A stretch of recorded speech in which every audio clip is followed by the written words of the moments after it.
지금 당신의 통장에 찍힌 그 숫자 정말 당신의 것이라고 생각하시나요? 매일 출근 전쟁을 치르며 벌어들인 그 돈이 사실은 보이지 않는 사슬에 묶여 뉴욕의 거대한 금융 설계자들에게 흘러가고 있습니다.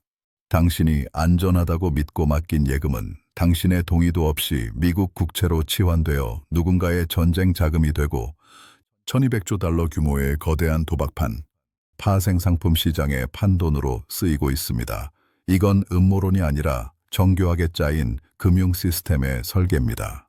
미국이 금리를 올릴 때마다 당신의 대출 이자가 치솟고 내 집 마련이 멀어지는 이유, 그 근본적인 수탈의 고리를 끊어내지 못하면 당신은 평생 이 거대한 거미줄에서 벗어날 수 없습니다. 오늘 당신의 통장을 지키기 위해 반드시 알아야 할 이 설계의 민낯을 공개합니다. 지금 당장 이 진실을 마주하지 않는다면 다음 경제 위기의 첫 번째 희생자는 바로 당신이 될 것입니다.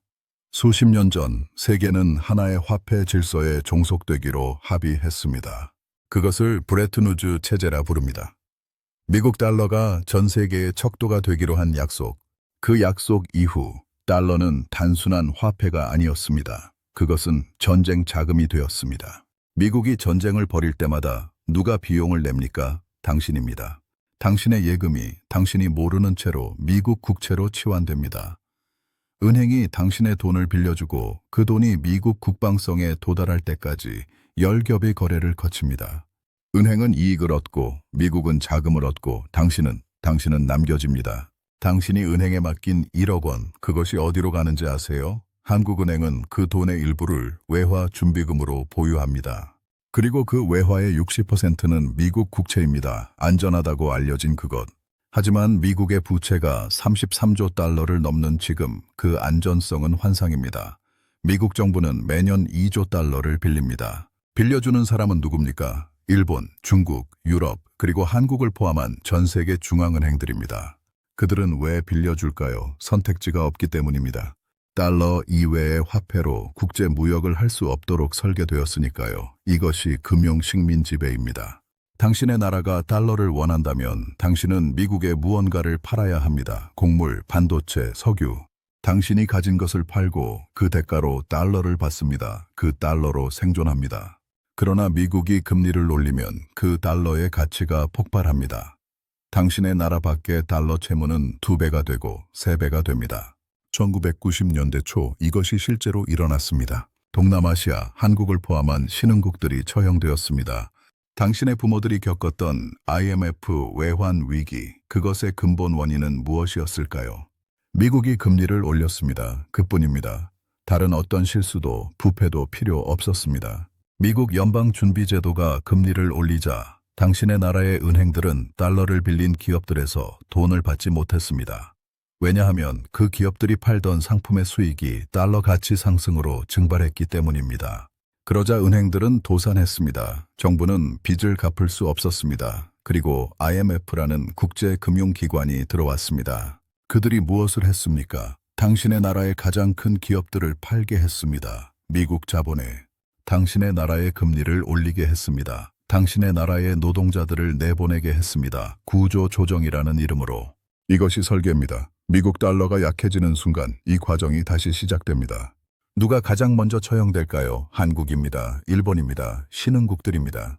왜? 가장 많은 달러 채무를 지닌 국가들이기 때문입니다. 그리고 가장 약한 군사력을 지닌 국가들이기 때문입니다. 당신이 안전하다고 믿는 미국 국채, 그것은 미국이 당신의 나라를 언제든 담보로 잡을 수 있다는 의미입니다. 미국이 국채를 상환할 수 없게 되는 순간 당신의 나라가 가진 달러는 휴지 조각이 됩니다. 당신의 예금은 증발합니다. 하지만 그것을 막을 수 있을까요? 막을 수 없습니다. 왜냐하면 당신의 나라의 중앙은행 총재는 미국 연방준비제도와 하나의 네트워크에 속해 있기 때문입니다. 국제결제은행이라는 조직에서 그들은 분기마다 모여서 전 세계의 금리를 조율합니다. 공개적으로가 아닌 비밀리에. 당신의 나라가 독립적인 금리 정책을 세우려 한다면 어떻게 될까요? 2013년 인도를 봅시다. 인도 정부가 금리를 올리려 하자 미국이 양적 완화를 축소한다고 발표했습니다. 인도의 통화는 한 달 만에 15% 폭락했습니다. 인도 정부는 항복했습니다. 2014년 러시아를 봅시다. 러시아가 달러 없이 석유를 팔려고 하자 미국은 무엇을 했습니까? 유가를 폭락시켰습니다. 2배 이상 러시아의 외환 보유액이 증발했습니다. 이것이 현대의 전쟁입니다. 무기는 필요하지 않습니다. 총알도 필요하지 않습니다. 필요한 것은 화폐 체계의 통제입니다. 필요한 것은 당신의 나라의 중앙은행이 미국 중앙은행의 자식인지 확인하는 것입니다. 당신의 은행에서 당신의 돈을 꺼낼 수 없는 날이 올까요? 이미 왔습니다. 2008년 미국 금융위기 당시 미국의 은행들은 고객의 돈을 동결했습니다. 공식적으로는 뱅크런 방지라는 이름으로. 2022년 우크라이나 침공 이후 러시아의 모든 은행 계좌는 동결되었습니다. 서방 은행들이. 당신의 나라가 미국과 대립하게 되는 순간 당신의 모든 달러 예금은 통제 가능한 자산이 됩니다. 당신의 나라의 정부는 항복할 수밖에 없습니다. 왜냐하면 국민이 굶기 때문입니다. 이것을 무기라 부르지 않습니까? 더 깊이 들어가 봅시다. 미국 국채의 구조를 들여다보면 가장 충격적인 것을 발견합니다. 미국 정부가 빌린 33조 달러의 돈 중에서 실제로 누가 보유하고 있는지 아무도 모릅니다. 공식적으로는 일본이 1조 달러, 중국이 800억 달러를 보유하고 있다고 합니다. 하지만 실제로는 어떨까요? 미국 국채는 여러 레이어를 통해 거래됩니다. 은행에서 펀드로, 펀드에서 보험사로, 보험사에서 개인 투자자로. 그 과정에서 누가 실제 소유자인지는 의도적으로 숨겨집니다. 이를 우회 소유라 부릅니다. 당신이 은행에 예금한 돈이 당신의 동의 없이 미국 국채가 되고 당신은 영구히 모를 수도 있습니다. 은행이 안전하다며 투자했다고만 말할 것입니다. 미국 연방준비제도는 실제로 미국 정부가 아닙니다. 그것은 민간은행 컨소시엄입니다. JP 모건, 뱅크 오브 아메리카, 골드만삭스 등이 소유합니다. 그들이 미국의 금리를 결정합니다. 미국 대통령도 아닌 민간 금융인들이. 그리고 이 네트워크는 국경을 넘습니다. 국제결제은행은 스위스 바젤에 있습니다. 그곳에서는 전 세계 중앙은행 총재들이 모여서 금융정책을 조율합니다. 각국 정부의 의견은 묻지 않습니다. 의회의 동의는 필요 없습니다. 그저 중앙은행인들끼리만 결정합니다. 당신이 투표권을 가진 정부는 이 결정권이 없습니다. 이것이 민주주의의 허상입니다. 당신이 할 수 있는 것은 무엇입니까? 아무것도 아닙니다. 만약 당신이 달러를 거부한다면 당신은 국제무역에서 고립됩니다. 당신의 나라의 기업들은 수출을 할 수 없습니다. 당신은 일자리를 잃습니다. 만약 당신의 나라의 정부가 이 시스템에 한거한다면 제재를 받습니다. 경제 제재, 금융 제재, 외교적 고립 또는 더 직접적인 방법도 있습니다. 역사를 보세요. 1953년 이란의 모사데그 총리는 석유 국유화를 시도했습니다. CIA가 쿠데타를 일으켰습니다. 1973년 칠레의 살바도르 아엔데는 미국 기업들의 자산을 몰수했습니다. 피노체트 쿠데타가 일어났습니다. 1998년 인도네시아의 수하르토 독재자가 기울어지자 미국은 무엇을 했습니까? IMF를 보냈습니다. 모두 같은 패턴입니다. 당신의 나라가 달러 시스템을 거부하려 하면 먼저 경제 압박이 옵니다. 그 다음은 정치적 불안정입니다. 그리고 마지막은 군부 개입입니다. 이것을 우연이라 부르십니까? 지금 이 순간에도 이 설계는 작동 중입니다. 2024년 세계 경제는 임계점에 가까워지고 있습니다. 미국 국채의 이자 비용이 사상 최고를 기록했습니다. 미국 정부는 더 이상 차입금을 상환할 능력이 없습니다. 이자만 내고 있습니다. 채무는 계속 늘어납니다. 이 시점에서 달러 신뢰도가 떨어지면 무엇이 일어날까요? 대이동이 일어납니다. 전 세계의 달러가 한 번의 달러가 아닌 다른 자산으로 바뀌려 합니다. 중국은 이미 준비하고 있습니다. 위안화, 국제화. 러시아는 이미 달러를 거부했습니다. 중동 국가들은 위안화와 루블로 석유를 팔기 시작했습니다. 달러 패권이 무너지는 순간 가장 먼저 붕괴할 나라는 어디입니까? 한국입니다. 왜? 당신의 나라의 금융자산의 70%가 달러로 표시되어 있기 때문입니다. 당신의 나라의 외환 보유액의 60%가 미국 국채이기 때문입니다. 달러 가치가 50% 떨어지면 당신의 나라의 부의 절반이 증발합니다. 그리고 당신의 나라의 모든 수출 기업들은 갑자기 이익이 없어집니다. 환율 때문에. 실적은 같아도 원화로 환산되면 손해가 됩니다. 당신의 나라의 기업들은 구조 조정을 합니다. 노동자들을 자릅니다. 당신이 실직합니다. 당신의 월급은 내려갑니다. 당신의 대출금은 올라갑니다. 당신의 집의 가치는 폭락합니다. 이것이 체계적 붕괴입니다. 그리고 이 과정에서 누가 가장 큰 이득을 봅니까? 미국의 대자본입니다. 달러 가치가 떨어질 때 미국의 자산은 상대적으로 더 싸집니다. 미국의 기업들은 더 싼 가격에 세계의 자산을 사들일 수 있습니다.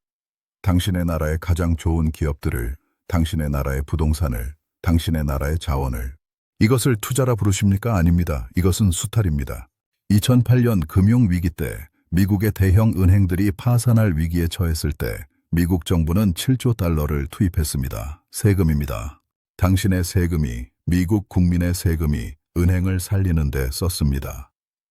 그 은행들은 나중에 국민들의 집을 압수했습니다.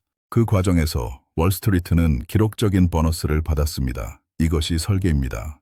지금 당신의 예금에서 일어나고 있는 것은 무엇입니까? 은행이 당신의 돈을 빌려주고 있습니다. 그 돈이 미국 국채로 변환되고 미국의 전쟁에 자금을 대고 있습니다. 당신의 동의 없이, 당신의 지식 없이. 당신의 예금 이자는 0.1%입니다. 하지만 당신의 돈이 만드는 수익은 3%입니다. 그 2.9%는 어디로 갑니까? 은행의 이익이 됩니다. 금융사들의 이익이 됩니다. 당신은 나머지를 받습니다. 이것을 금융착취라 부르지 않으십니까? 그런데 더 깊은 레이어가 있습니다. 당신의 은행이 당신의 돈을 투자하는 과정에서 그것은 파생상품으로 변환됩니다. 선물, 옵션, 스왑 같은 것들입니다. 이 상품들은 실체가 없습니다. 순수한 도박입니다. 몇 명의 금융인들이 컴퓨터 앞에 앉아서 당신의 예금의 미래 가치에 베팅합니다. 만약 그들이 지면 당신의 돈이 없어집니다. 2008년 리만 브라더스 붕괴 이후 미국 정부는 이 파생 상품 시장을 규제했습니다. 그 규제는 2017년에 해제되었습니다. 왜? 미국의 금융사들이 많은 돈을 벌기 위해서입니다. 지금 파생 상품 시장의 규모는 얼마입니까? 1200조 달러입니다. 전 세계 GDP의 12배입니다. 실물 자산의 가치를 훨씬 초과합니다. 이것이 언제 터질까요? 아무도 모릅니다. 그것이 위협입니다. 당신의 예금이 이 1200조 달러의 도박판에 들어가 있습니다. 당신은 모르지만 은행은 당신의 불안감을 이용해서 당신의 돈을 계속 투자하도록 유도합니다. 수익률이 낮아요. 인플레이션에 대비하세요. 라는 말로. 당신은 선택을 할 수 없습니다. 만약 당신이 돈을 은행에 두면 그 돈은 도박판에 들어갑니다. 만약 당신이 돈을 꺼내면 인플레이션 때문에 가치가 떨어집니다. 미국 연방준위원회가 화폐를 계속 풀고 있기 때문입니다. 이것을 함정이라 부르지 않으십니까? 인플레이션도 설계입니다. 미국이 전쟁을 할 때마다 정부 지출이 늘어납니다. 그 지출을 충당하기 위해 미국 연방준위원회는 화폐를 찍습니다. 새로운 달러를 시장에 풀어놓습니다. 그러면 모든 달러의 가치가 떨어집니다. 당신의 예금의 가치도 떨어집니다. 당신이 무엇도 하지 않았는데 미국의 전쟁 때문에 당신의 부의 일부가 증발합니다. 이것을 숨겨진 세금이라 부릅니다. 그 세금은 공식적으로 집계되지 않습니다. 당신의 정부는 당신에게 고지하지 않습니다. 왜냐하면 이것은 미국 정부의 정책이기 때문입니다. 당신의 나라의 정부는 이것을 막을 수 없습니다. 당신이 미국 시민이라면 당신은 그나마 조금 더 많은 달러를 가집니다. 그러나 전 세계의 다른 국가 시민들은 당신의 나라를 포함해서 계속해서 자신들의 부를 미국으로 이전하고 있습니다. 이것을 일방적 수탈이라 부릅니다. 1945년 브레튼우즈 회의 이후 미국은 이 시스템으로부터 얼마나 많은 부를 얻었을까요? 추정만 해도 수십조 달러입니다. 이것이 미국이 세계 유일의 초강대국이 된 비결입니다. 군사력이 아닙니다. 화폐 체계입니다. 만약 미국이 이 화폐 체계를 가지지 않았다면 미국은 지금 어떤 국가일까요? 부채 가국입니다. 파산한 나라입니다. 그런데 이 파산이 일어나고 있습니다. 미국의 부채는 33조 달러를 넘었습니다. 미국의 GDP는 27조 달러입니다. 부채가 GDP를 초과했습니다. 이것은 파산 상태입니다. 어떤 기업이든 어떤 개인이든 이 상태면 파산 선고를 받습니다. 그런데 미국은 파산하지 않습니다. 왜? 왜냐하면 미국이 화폐를 찍을 수 있기 때문입니다. 미국 연방준위원회라는 민간 기관이 달러를 무한정 찍을 수 있기 때문입니다. 이것을 특권이라 부르십니까? 맞습니다. 이것은 특권입니다. 그리고 이 특권이 언제까지 지속될까요? 언제까지 전 세계가 달러를 받아들일 때까지입니다.